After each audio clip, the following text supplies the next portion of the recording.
नमस्कार, माझे नाव प्रताप गुंजाळ, मुक्काम पोस्ट बोटा. माझ्या कवितेचे नाव आहे भरोसा.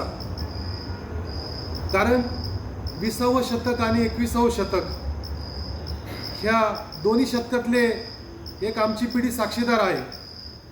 त्यामुळे पूर्वीच्या काळी एकमेकावरती कसा भरोसा ठेवला जायचा आणि आत्ताची पिढी कशी आहे हे मी तुम्हाला या कवितेद्वारे सांगतो.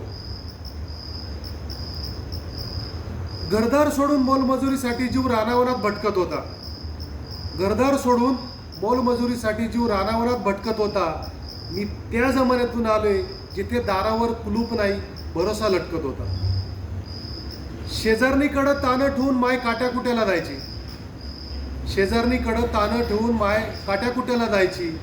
रडकुंडीला येता तानं काकू तपेल्यातली साय द्यायची. मायेनं ममतेनं ताना कडेवर चिटकत होता. मी त्या जमान्यातून आलो जिथे दारावर कुलूप नाही, भरोसा लटकत होता. पाळी पेरणीच्या वखुताला कधी शेल्याचा बैल बसला. पाळी पेरणीच्या वखुताला कधी शेल्याचा बैल बसला. इर्जिक करून शेजाऱ्यानं माझा शेत शिवार कसला. फेडावे कसे ऋण त्याचे प्रश्न मनोमनी खटकत होता. मी त्या जमान्यातून आलोय जिथे दारावर कुलूप नाही, भरोसा लटकत होता. सालभराची कमाई मिळत होती एकाना. सालभराची कमाई मिळत होती एकाना. पोटच्या पोरावानी ढोरं राखत होता दामुनाना. दोन्ही कुशी टुम ताणून गुरांचा कळप अंग झटकत होता.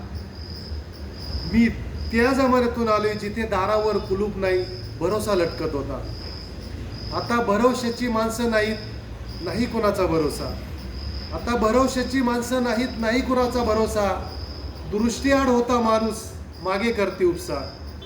पूर्वी नाही टाळा, नाही आळा, कडी कोंड्या चढकत होता. मी त्या जमान्यातून आलोय जिथे दारावर कुलूप नाही, भरोसा लटकत होता. भरोसा लटकत होता. धन्यवाद.